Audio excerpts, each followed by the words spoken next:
Hello guys, welcome back to our channel princess Pavi. So ఈ రోజు vlog ఏంటంటే every year ఐర్లాండ్లోని నావీ డే సెలబ్రేషన్స్ అయితే అవుతాయి అనమాట, just like air show. So ఈ ఇయర్ కూడా అవుతుంది, ఆగస్ట్ ఫస్ట్ వీక్ ఆ టైంలో అవుతుంది. ఇప్పుడు మేమైతే కార్లో అయితే స్టార్ట్ అయిపోయాము. బేసిక్గా ఎవ్రీ ఇయర్ ట్రైన్లో వెళ్ళాం వాళ్ళము, ఫస్ట్ టైం కార్లో అయితే ప్రిఫర్ చేస్తున్నాము. హైవే మీద నుంచి వెళ్ళాలి, ఆల్మోస్ట్ చాలా లాంగ్ అనమాట. మా హౌస్ నుంచి ఈజీగా 1 hour అలా పట్టేస్తుంది. అక్కడ స్పేస్ కూడా ఉండదు కార్ పార్కింగ్ అని చెప్పేసి ముందుగానే ప్రీ బుకింగ్ అయితే చేసుకున్నాం అనమాట. సో కార్ పార్కింగ్ వచ్చేసి €12 అయితే పడుతుంది. ఎన్ని అవర్స్ అయినా ఉండొచ్చు. ఎయిర్ షో కంప్లీట్ అయినంత వరకు మనం అయితే కార్ అయితే పార్క్ చేసుకోవచ్చు అనమాట. చాలా దూరంగా ఉంటుంది కార్ పార్కింగ్ అనేది. సో మనం ప్రీ బుకింగ్ చేసుకున్నప్పుడు ఇలాగ వెళ్ళిన వెంటనే మనకు ఒక 3 స్టిక్కర్స్ అయితే ఇచ్చారు, ఎంతమంది పీపుల్ అని చెప్పేసి. సో ఇదైతే చాలా స్పేషియస్గా ఉంది. కార్స్ అయితే చాలా ఎక్కువ పట్టేయచ్చు, అంత స్పేస్ ఉందనమాట. బట్ ఇక్కడ నుంచి ఎయిర్ షోకి వెళ్ళడానికి కొంచెం దూరం అనమాట, వాకబుల్ అయితే కాదు. సో అందుకని చెప్పేసి మనకి మెయిన్ ఈ స్టిక్కర్స్ అయితే ఇచ్చారు. ఎందుకు ఇచ్చారని కూడా చెప్తాను, వీడియోని అయితే స్కిప్ చేయకండి. ఫస్ట్ ఇప్పుడు ఏంటంటే వాళ్ళు ఇచ్చిన స్టిక్కర్స్ని మనం హ్యాండ్స్కి అయితే పెట్టేసుకోవాలి. కార్ అయితే పార్క్ చేసేసాము. స్పేస్ అయితే మాత్రం చాలా పెద్దగా ఉంది. మనం ప్రీ బుకింగ్ చేసుకోవడం వల్ల కొంచెం టైం అయితే సేవ్ చేయొచ్చు అనమాట. బేసిక్గా ఫస్ట్ కార్లోనే డైరెక్ట్గా ఎయిర్ షోకి వెళ్ళిపోదాం అంటే అక్కడ అసలు ఖాళీ ఉండదు, చాలా రద్దీగా ఉంటుంది అనమాట. ఇక్కడ నుంచి మనం బై వాక్ వెళ్ళాలి, ఎయిర్ షోకి అయితే కాదు. ఇక్కడ నుంచి బై వాక్ ఏంటంటే కార్స్ పార్క్ చేసేసి మనకి బస్సెస్ ఫెసిలిటీ అయితే అరేంజ్ చేశారనమాట. సో వీళ్ళది బస్సెస్ మనం €12 పే చేసినందుకు బస్సెస్లో అయితే డ్రాప్ చేస్తారనమాట. So line by line queue కొట్టేసి మన బస్సెస్ అయితే ఎక్కేయడమే.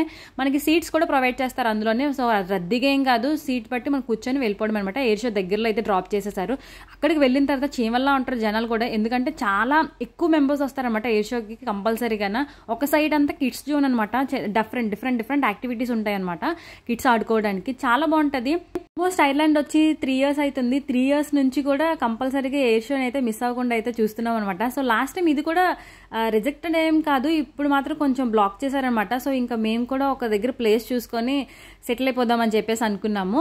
సో మాకైతే ప్లేస్ దొరికేసింది. ఇక్కడ కొంచెం బీచ్ సైడ్ కాబట్టి కొంచెం ఫుడ్ ఇవన్నీ మ్యాండేటరీ కదా. సో అందుకని చెప్పేసి ఒక ప్లేస్ అయితే ఫిక్స్ చేసుకొని ఇంకా ఎయిర్ షో అయితే 2:30 ఆ టైంకి అయితే స్టార్ట్ అయిందనమాట. ఫస్ట్ వచ్చేసి పారాసైలింగ్తో అయితే స్టార్ట్ చేశారు. చాలా బాగుంటుంది. బట్ ఇక్కడ ఏంటంటే మైనస్, సో మనకి కలర్స్ అయితే ఉండవు అనమాట. కలర్స్ యూస్ చేస్తే పొల్యూషన్ అని చెప్పేసి వీళ్ళైతే కలర్స్ అయితే అస్సలు యూస్ చేయరనమాట. ఎవ్రీ ఇయర్ ఆల్మోస్ట్ 3 years నుంచి చూస్తున్నాను కదా, ఒక్కటే యూస్ చేస్తారు, white colour. So before marriage home టౌన్లో ఉన్నప్పుడు అక్కడ కూడా వైజాగ్ తెలిసిన వాళ్ళైతే కమెంట్ సెక్షన్లో కమెంట్ చేయండి. అక్కడ కూడా నావీ డే అవుతుంది. బట్ ఎప్పుడు ఒక్కసారి కూడా నేనైతే చూడలేదు. ఎప్పుడైతే ఐర్లాండ్ వచ్చానో అప్పటి నుంచి నేను ఐర్లాండ్లోనే నావీ డే అయితే చూశాను అనమాట. సో బట్ అక్కడ ఇంకా బాగుంటుంది అంట కదా, కలర్స్ తోటి అయితే చాలా విజువల్గా చాలా బాగుంటుందని చెప్పేసి అనేవారు. ఇక్కడ మాత్రం ఓన్లీ వైట్ కలర్తోనే కానీ బట్ డిఫరెంట్ షేడ్స్ వేస్తారు. బట్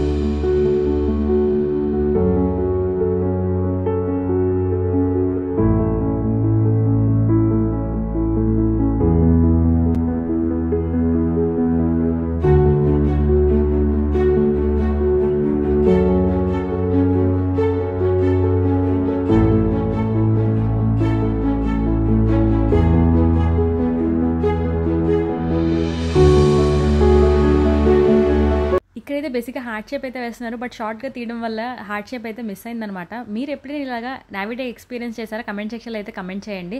సో నావీ డే మీకు ఎలా అనిపించిందో కూడా కమెంట్ సెక్షన్లో అయితే కమెంట్ చేయండి. నాకైతే సూపర్గా నచ్చింది అనమాట. అందుకే ఎవ్రీ ఇయర్ మిస్ అవ్వకుండా అయితే వెళ్తాము.